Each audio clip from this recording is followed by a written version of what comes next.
What's up, everybody, and welcome back to Young to Live By. Now, today we're talking about our one true love. It seems to be that when we're children, maybe especially girls, I don't know, I was quite romantic, especially when I was small.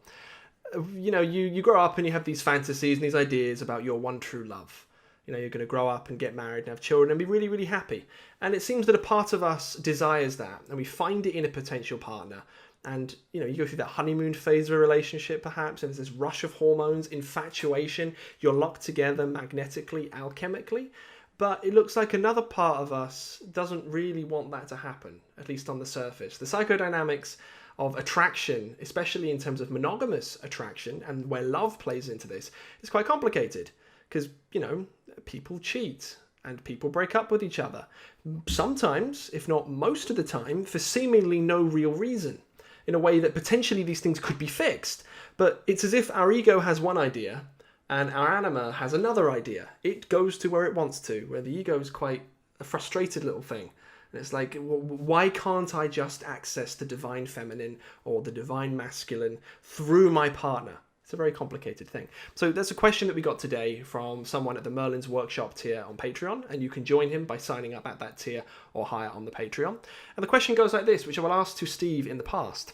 He says, when anima projecting onto a woman outside of your relationship, how do you know when it's right to leave and when it's right to stay? I.e., how do you know when it's appropriate to address an unsatisfactory relationship within the relationship itself versus when the other person just isn't right for you? Does it ultimately come down to ego choice? Does the unconscious have a definite position?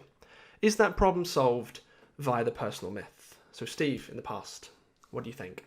Wow, what a intelligent question. It is. Unfortunately, there isn't a simple answer. I guess he's anticipated that already, because it will depend on the initial conditions in the original relationship.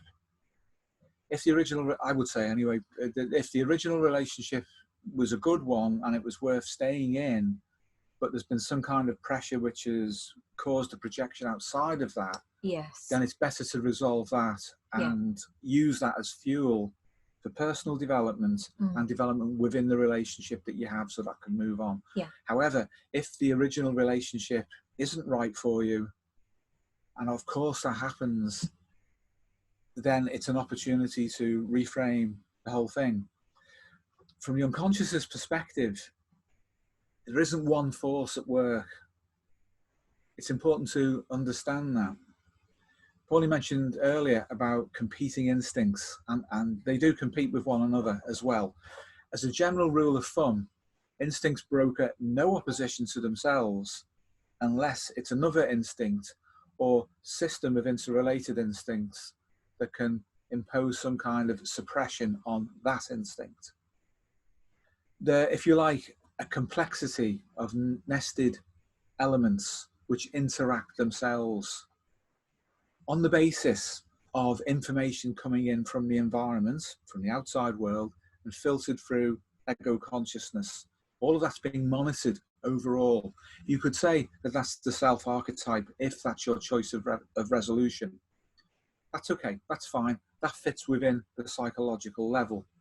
However, there is a biological substrate to this, and there is a timed release mechanism that we all go through. For example, James, you're the age you are, you're 24 years old, you're not 14. You had no choice physically in developing from the age of 14 onwards biologically to the age of 24. It just happened because it's under the time release of your genome. But it's not just physical factors that are like that, also psychological factors, psychosocial adaptations as well. And Pauline's mentioned this before, there is a trip wire age, particularly for women, that kicks in around the age of 27 to 28, where they'll very often, even if they're in a stable and balanced relationship, begin to find that they're projecting quite crazily and irrationally, if you like. It may be rational from the point of view of the instincts outside of that. And this seems to be, in our experience, to be under biological instinctive pressure, usually to reproduce before the age of 30. And you can understand why that is, because the best biological reproductive years are early on. Yeah.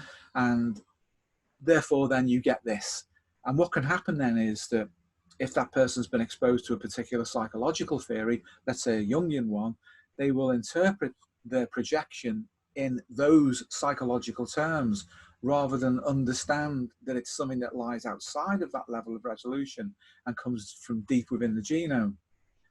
That's fine in some respects, because that psychological model can offer a level of understanding that allows you to interact constructively with instinctive pressure and get a resolution to those drives. But at other times, it might not. It all depends on how that model's been delivered and received. So an understanding of it at a biological level can sometimes cut away a lot of the distress and anxiety at a psychological level. It can ground somebody and they can say, oh, right, so that's what's going on. It's as simple as that. Yeah. You know, the alternative might be to go into relationship counselling with someone who doesn't understand, say, Jungian theory, and therefore has no real model to explain it psychologically, but tries to work at it at a simplistic level of marriage guidance and relationship counselling and compromise and all these other words that we use. Instincts aren't interested in that, not in the slightest. That's just something to be pushed out of the way so people can actualise. So really, it all depends on the initial conditions and then what might be working itself through. If you engage with it at a psychological level, then your language has to, I would suggest, become Jungian, because it is the best model for explaining it at that level. Yeah, if you use an instinctive model, you have to ask yourself what has health for you. Yeah. Don't you? And if I could link it back to the previous question and answer, where you talked a bit about essentially what's the case study, the gentleman that you were working with in the paranormal phenomena, the guy with the OCD. Yes. He was somebody who'd really married the wrong person. If you were to take it right back to the beginning, that's right. He literally knew on the day, or he decided instinctively, he knew he shouldn't be marrying this woman, but he went ahead with it anyway. That's true. And then under instinctive pressure, he had children with her. Yeah. And so he kind of compounded the error, for want of a better expression. Yeah, and he developed thoughts of horrific intent. He did towards her and the children. Which is a psychiatric term. Yeah. And that's a kernel, if you like, of ideation, cognition, if you're a CBT enthusiast. But a kernel of ideation which emerges with fantasies about murder, killing, harming in some way. And it was triggered immediately the night after the wedding. He wanted, or he fantasized about killing his wife. Yeah. And it got worse when his first child was born, that's what caused him to come to us for some help. And he was one of, if not the most difficult person in that sense that I've ever worked with in my life. Pretty much intractable. Intractable OCD. Yeah. He did get a lot of recovery from his symptoms. But the issue which ended it, following the paranormal phenomenon, and then when I had the dream with Jung telling me that it wasn't going to go any further, had to do with his failure to face up to his relationship. I didn't ask him to do it though, because otherwise I would become an agent. Will you be telling someone to leave their relationship? Yeah, which I don't think you should actively do. You know, people should come to that conclusion themselves if it's appropriate. Yes. Or perhaps I should have done. You know, maybe I should have said, look, you're going to be better off out of this relationship. But then there are children involved as well. Yes. She was definitely dominant. Oh, yes. She would humiliate him in front of people all the time. It happened in front of us. It did. She humiliated him in front of us, and more than once. Yeah. She was a burly, repressed nymphomaniac. I think I can say quite confidently about that, that if anybody would have had her, she'd have been off. The problem she had was that no one was interested other than him. And the resentment for that, if you like, reproductively for her, is that she had him as someone left on the shelf. No one else wanted her. Yes. Because of her horrible attitude and adaptation, which was extremely extroverted. There was no insight, no reflexivity at all. No. She turned on him and bullied him, and he just took it. Yes. Because he was in a similar state of not believing anybody else would want him. Yeah.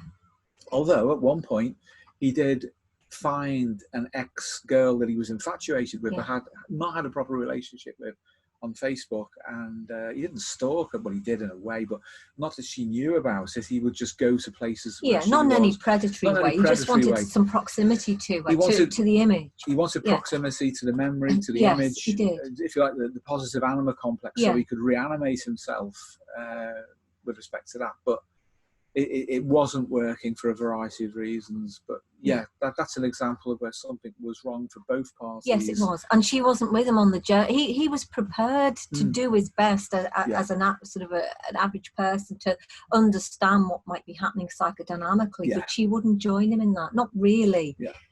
I mean, she was so disturbed. She had a cardboard cutout of James Bond in the bedroom.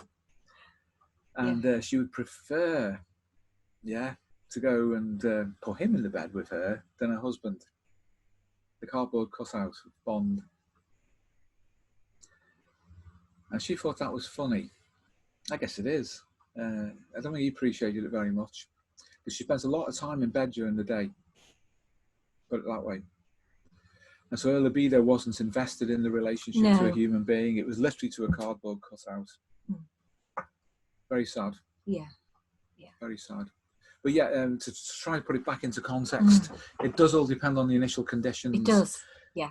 That's why I suggested that, because the initial conditions were wrong. Yes, they were. So everything that flowed from that was just going to be a problem as well. Yeah. So I think, like you're saying, if you start off in a good place and things go wrong after that, it's a very different scenario. It is. To that one. It is. It can be extremely painful when that happens to people who are actually meant to be together. Yes. But nevertheless, something from outside them, and there's nothing more impersonal than an instinct.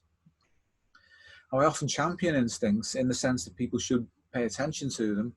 That's not to say you give in to them, but you pay attention to them. And when they're intact, as in they are delivering the information and the pressure that they're intended to, generally they don't turn on you. That doesn't mean you just give in.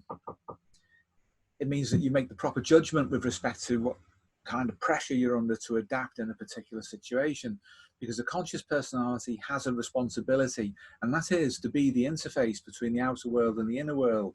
It's not meant to be shaped by the outer world exclusively or the inner world exclusively. It has to make that rational choice. You'll find that your instincts generally will sort themselves out, will align and deliver properly for you if you do that. If, however, though, you over-adapt to the environment and then start to become disentangled, if you like, from the energy of your instincts, so you pay no attention to them, you will become their victim. And they will manufacture the mother, literally, of all complexes, because it's all about relating. At that point, what Jung called the anima will turn on you. You will experience it as a negative archetype, the negative pole of the anima archetype. In that guise, it's actually your instincts turning on you for relating, because you're not doing a good enough job. And then it'll project out ahead of you into the environment, and then the negative anima in the environment will come back out at you as well. The whole thing will then start to break down. So you need to be in touch with your instincts. You need to have a proper consciousness and a proper adaptation to the environment. Then the anima will work for you. If you don't, then problems will arise under instinctive pressure, and they'll be quite severe as a result. Thank you for watching this episode of Young to Live By. If you haven't already, make sure you download our free PDF for integrating your shadow. It includes the most advanced theory on the topic available anywhere on the internet, as well as a full practical breakdown. If you've ever wanted to integrate your shadow, this is honestly the way to do it. Thanks again for watching, and take care.